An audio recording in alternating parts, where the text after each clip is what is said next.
WWE Smackdown is dying right now, but how can WWE save it? Be sure to subscribe and hit that notification bell for daily wrestling videos and follow us on Facebook for exclusive lists. Also check out our new channel, Wrestlemania XL.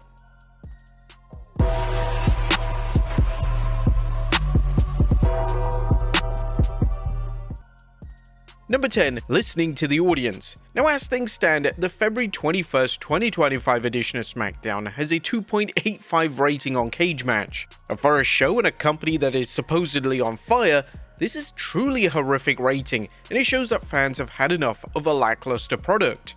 Now, it's often been claimed that Triple H has a burner social media account and likes to view what fans are saying in relation to the modern WWE product. In fact, this was all but confirmed when Triple H made numerous booking decisions in 2024 that were directly linked to fan complaints on social media, specifically the X platform. Now, the first solution, and it's a simple one, WWE just needs to read the room and address the fact that the SmackDown product is struggling. Once they acknowledge this, they can move forward and realize that they aren't giving the fans the product they deserve.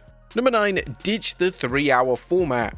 Triple H and WWE have hit a sweet spot when it comes to the runtime of Raw on Netflix. The show usually runs for 2.5 hours, and this allows matches to get enough time and allows stories to breathe. Unfortunately, the extra hour for SmackDown has had little to no benefit to the product. In theory, adding an additional hour should mean that new talent get a chance to shine, and WWE talent are allowed to have classic television matches on a weekly basis, but this isn't what's happened. The show is exhausting to sit through, and it's almost as if WWE has no idea how to present a 3-hour show, despite them producing a 3-hour Raw for almost 13 years. Or when it was first announced by Triple H that SmackDown would be a 3-hour presentation, he sounded less than enthusiastic.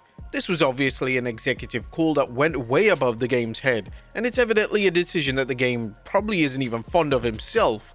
Triple H has confirmed that SmackDown will revert to 2 hours, but it's not been confirmed when this will be. The issue here is that if WWE continues to give fans a lousy 3-hour product, a lot of the fans would have alienated the blue brand by the time the show reverts to its original format. Number 8. Introduce new talent. And when it was first announced that SmackDown would be a 3-hour product moving forward, it was reported that the additional talent from both Raw and NXT would be added to the show. Whilst this has happened, well, somewhat with the additions of Drew McIntyre and R-Truth, the roster is still insanely thin, and the show is soon going to run out of new, exciting matches to book.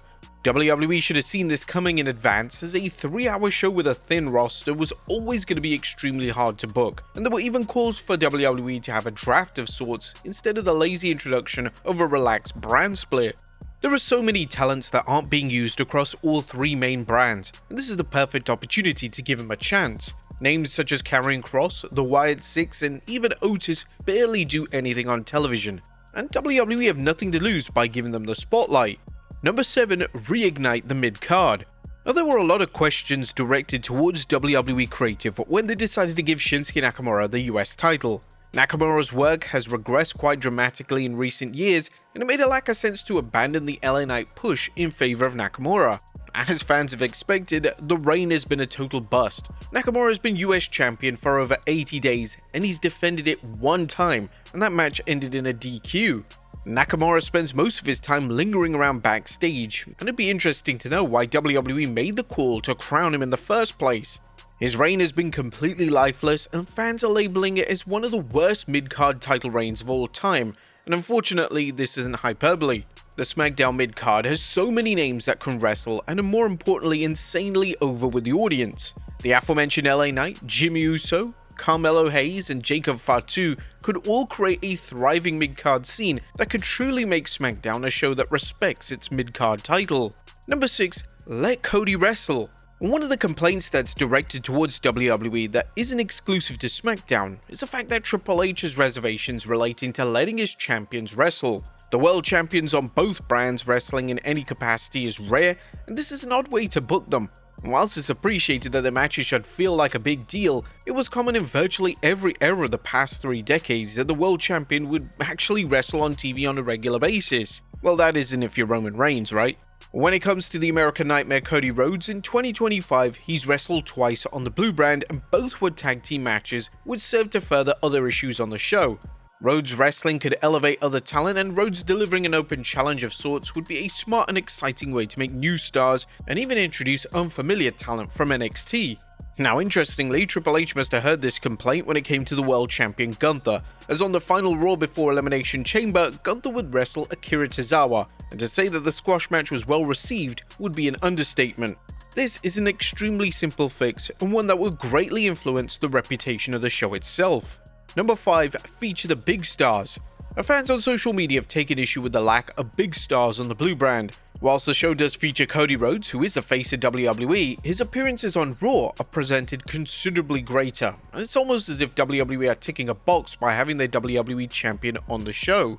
Legendary contracted names such as Roman Reigns and Randy Orton need to be on the Blue brand. WWE managed to get complacent by years of solid booking, and they are trusting untested main eventers to draw in crowds, but this could backfire in a major way.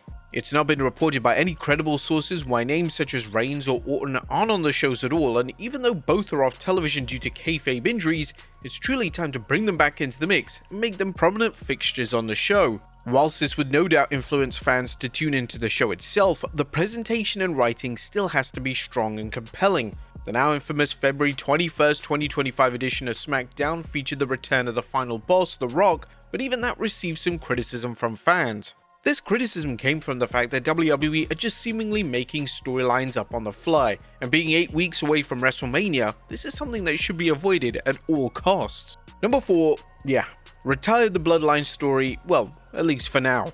Now, there's no denying that the Bloodline storyline was a major reason as to why WWE hit a boom period a number of years ago. The segments and matches involved were excellent, and WWE firmly believe that there are a number of years left when it comes to the storyline. Unfortunately, since WrestleMania 40, the storyline has sort of fallen apart.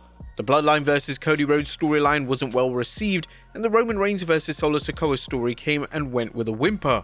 And they're now focusing on Sikoa vs Jacob Fatu story, which is fine, but it pales in comparison to the storylines that have come before the Bloodline saga. WWE are relying on prior equity and fan investment in the storyline to get the new rivalry over. Whilst Fatu is on course to be a breakout star in WWE, some fans are questioning if a feud with Sikoa is the best way to achieve this. Maybe now it's time to relax the storyline for a period, as WWE could always revisit it in time, but for now, the storyline is undeniably stale.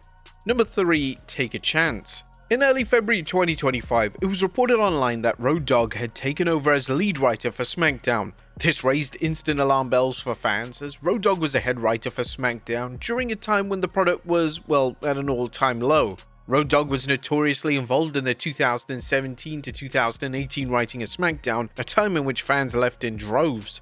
But the problem extended beyond Road Dogg's writing, as he was prone to argue with fans on social media relating to the quality of the product, and he had an extremely odd justification for booking angles the way he did. Why is Road Dogg currently in this position? Well, surely WWE could have taken a chance on a new team of writers to breathe life into a stale product. A strong portion of fans have suggested that they use Raw and Netflix's writing team, but arguably both shows should feel different and unique, and it would be unwise to overwork the Raw team.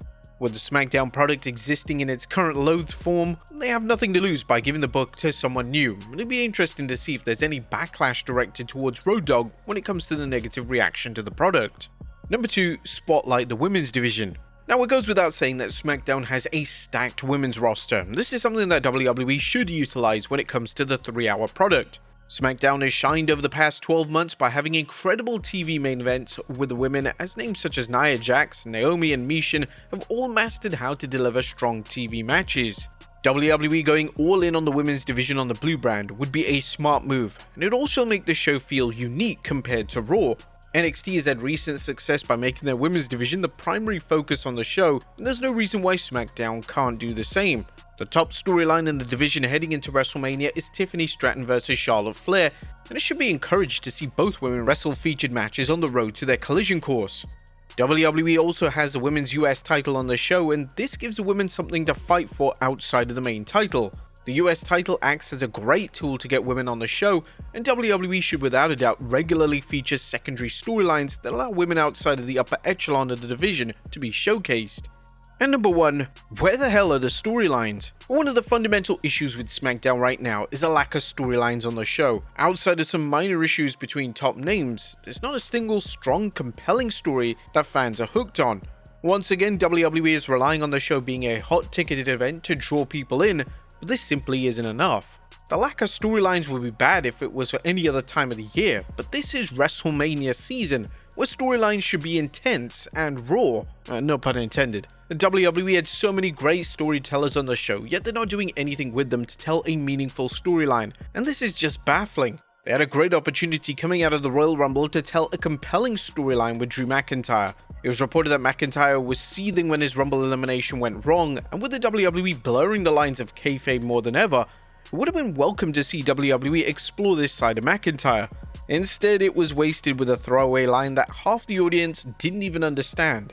McIntyre is one of the most consistent storytellers in the company, and this should have made for a fascinating angle heading into the biggest show of the year. Hopefully, WWE hears the complaints when it comes to the lack of storytelling on the show, and they put some effort into this department with immediate effect. What do you guys think of the blue brand right now? Does it need saving? Let us know in the comments down below, and I'll see you next time with some more wrestling content.